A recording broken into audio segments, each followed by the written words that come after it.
بسم الله الرحمن الرحيم كل وعنا وناسدا وديال halkani waa telefishinka dalsan muqdisho waxaad ku soo dhawaataan barnaamijka faqadaada ciyaaraha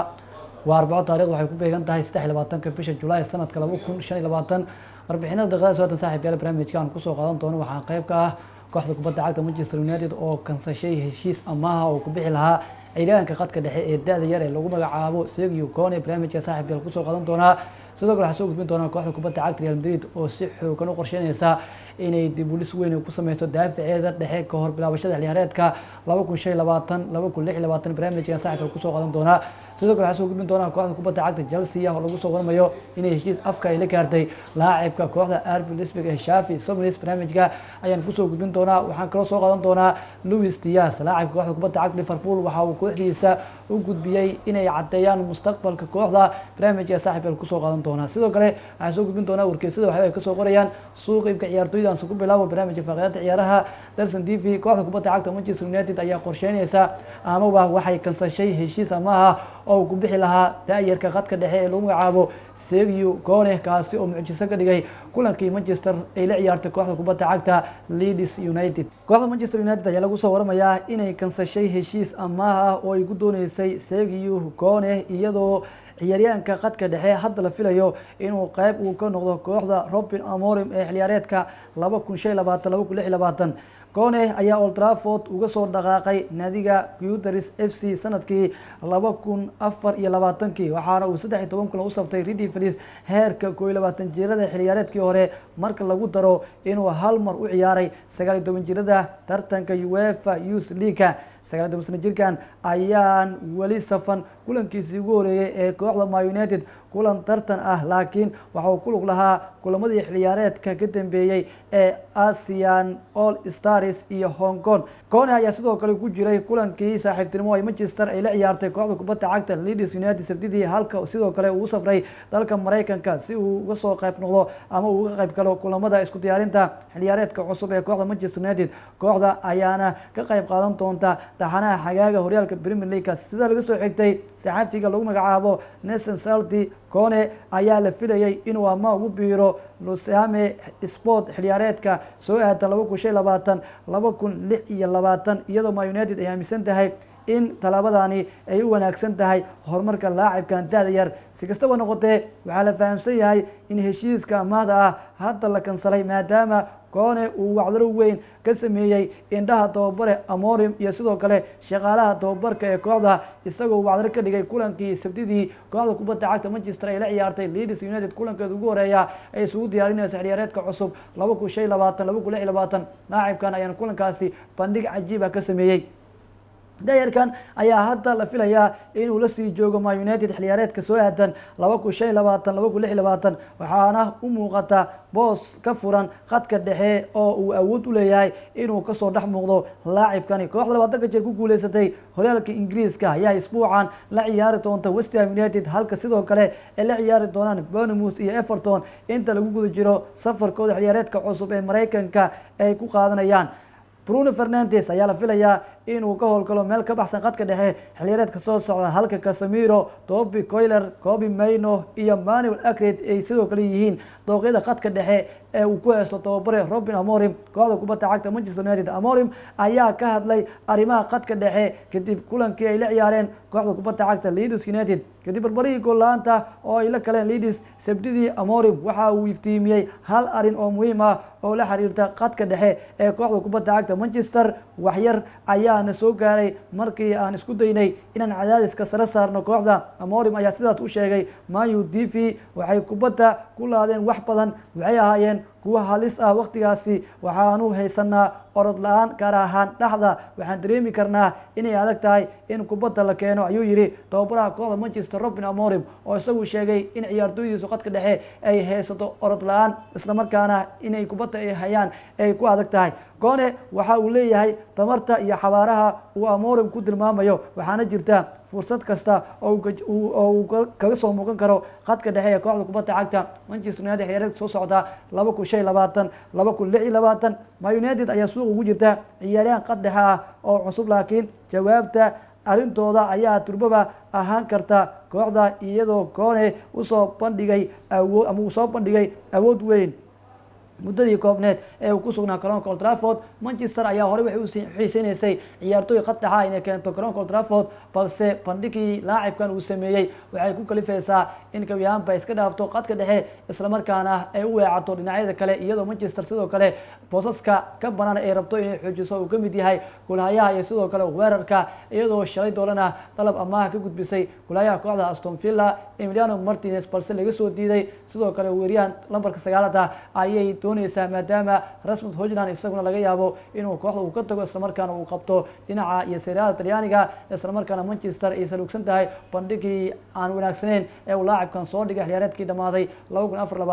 2024-2025. Kone ayaana maanta la warinaya Manchester inay kawiyaanba ay kansashay amaah laacibkan uu ku bixi lahaa kadib wacdarihii uu dhigay kulankii Manchester toddobaadkan barbaraha goolaanta ay la gashay kooxda kubadda cagta Leeds United, waana kulankeedii ugu horeeyay saaxiibtinimo oo ay kooxdu ay ciyaartay. dhinaca kale kooxda kubadda cagta Real Madrid ayaa lagu soo waramayaa inay dib u dhis weyn oo xooggan ay ku sameynayso daafaceeda dhexe kahor bilaabashada xilciyaareedka cusub 2025-2026, iyadoo tababara Xavi Alonso iyo madaxweyne Florentino Perez ay doonayaan ciyaartooy waaweyn oo caanka ah gudaha Premier League ay keenaan kooxda ku ciyaarta garoonka Santiago Bernabeu ee Real Madrid. kooxda kubadda cagta Real Madrid ayaa si xooggan waxay uga shaqeynaysaa sidii ay u xoojin lahayd daafaceeda dhexe kahor bilaabashada xilciyaareedka cusub, iyadoo labada xidig ee reer Faransa Ibrahim Konaté iyo William Saliba ay u calaamisan yihiin bartilmaameedyada kooxda sida uu daawacay wargeyska Marca ee ka soo baxa gudaha Spain. Konaté oo 26 jir ah kana tirsan Liverpool ayaa qandaraaska uu kula jiro kooxda Ingiriiska waxa uu ku egyahay 2026 bisha June. inkastoo Liverpool ay si weyn u qarash gareysay suuqa iibsiga, haddana waxaa jira warar sheegaya in Real Madrid ay qorsheynayso inay la timaado dalab la mid ah kii ay kusoo qaateen Alexander Arnold. Liverpool ayaa la filayaa inaysan si sahlan uga tanaasuli doonin Konaté, waxaana ay dalban kartaa qiimo sareeya, balse wararka hoose ayaa tilmaamaya in wadahadalo hordhaca ay horey u dhaceen isla markaana u dhaxeeyay ciyaartooyda iyo sidoo kale kooxda Real Madrid. dhanka kale helitaanka William Saliba oo ka tirsan naadiga Arsenal ayaa ah arrin adag oo dhaqaale badan u baahan. difaacan dhexe ee 24 jirka waxa uu haystaa 2 sano oo qandaraaskiisa uga harsan kooxda Arsenal, taasoo Arsenal siinaysa awood ay ku dalbado lacag waali ah. inkastoo qorshaha Madrid uu hore u ahaa inay sugto 1 sano oo kale, haddana xaaladaha cusub gaar ahaan kadib imaanshaha taayirka Dean Hodgson ayaa keenay inay si degdeg ah ay u bilaabaan dadaalada ay ugu jiraan saxiixa daafaca William Saliba ee u ciyaara kooxda Arsenal.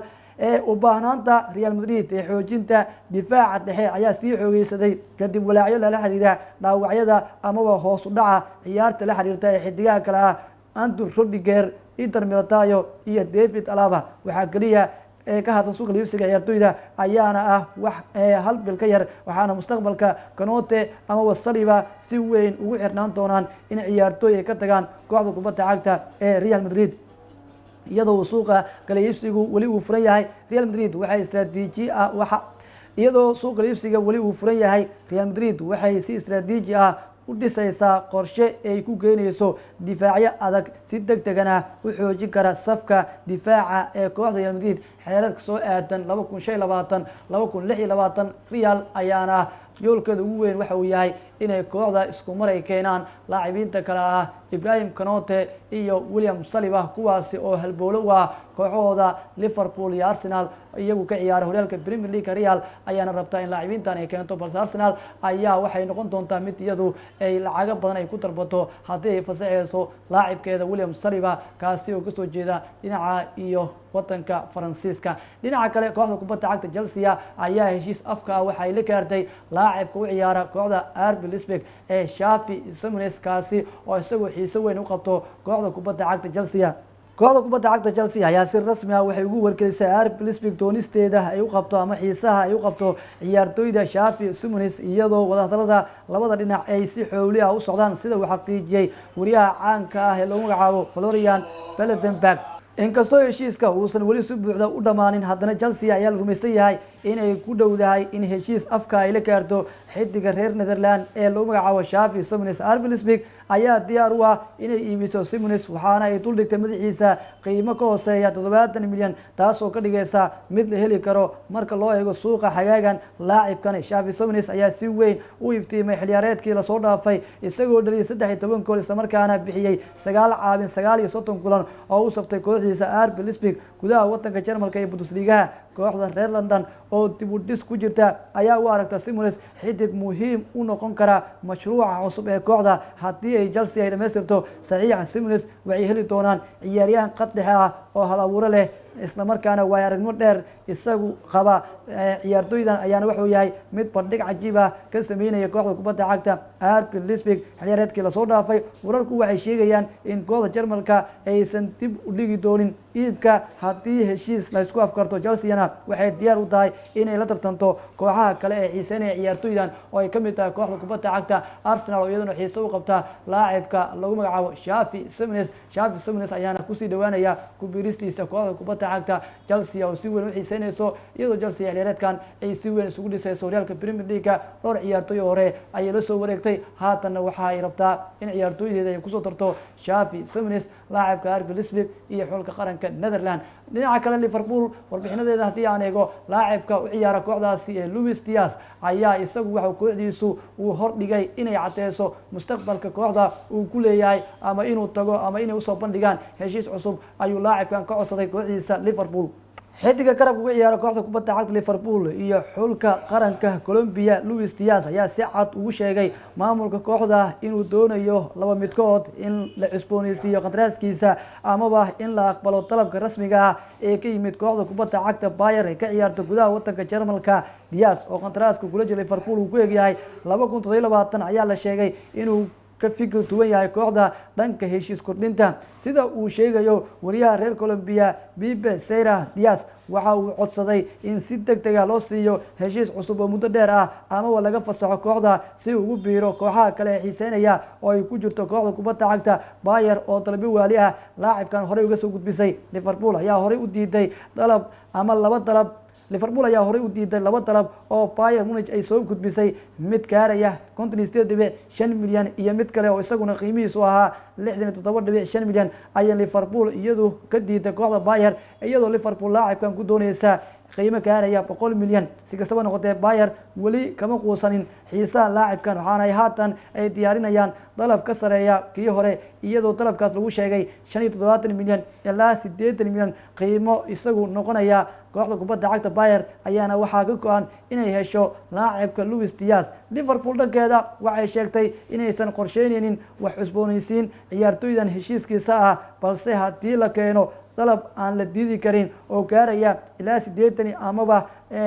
qiimo ka badan 80kaasi ay diyaar u tahay in kooxda kubadda cagta Liverpool gabi ahaanba ay fasaxdo laacibka Luis Diaz dhankiisa waxa uu sheegay inuu ku faraxsan yahay garoonka Anfield balse waxa uu cadeeyay kooxda inuu filayo horumar la taaban karo oo ku aadan mustaqbalkiisa kooxda kubadda cagta Liverpool ayaana laacibkan waxay rabtaa in iyadu ay iibiso haddii ay ku hesho qiimaha ay rabto balse Luis Diaz dhankiisa waxaa ka cad inuu rabo inuu kooxda uu sii joogo isla markaana qandaraas cusub oo kooxda u saxiixo balse Liverpool oo iyadu aad moodaba inay hore ay kaga tashatay laacibkan Luis Diaz kadib la wareegidii laacibka Hugo Ekitike oo ay ka soo qaadatay kooxda kubadda cagta Eintracht Frankfurt waxay taacadeen u tahay in Liverpool aysan rabin laacibkan in heshiis cusub ay ka saxiixato taa beddelkeedana ay fasaxdo balse ay rabto qiimaha ay ku rabto inay ka hesho kooxda kubadda cagta Bayern ayaa la warinayaa inay maanta ay qorsheynayso qiimo kale oo ay usoo gudbinayso kooxda kubadda cagta Liverpool kaasi oo gaaraya 75 milyan ama wax ka badan si markaas ay kaga soo qaataan Liverpool laacibka garabka kaga ciyaara ee loo magacaabo Luis Diaz guud ahaan daawadayaal inta ay kusoo gowgeynaya barnaamijka faaqidaadka ciyaaraha Darsan TV barnaamijka mid lamid ah saaxiib yeelanta kulmi doona nabadgelyo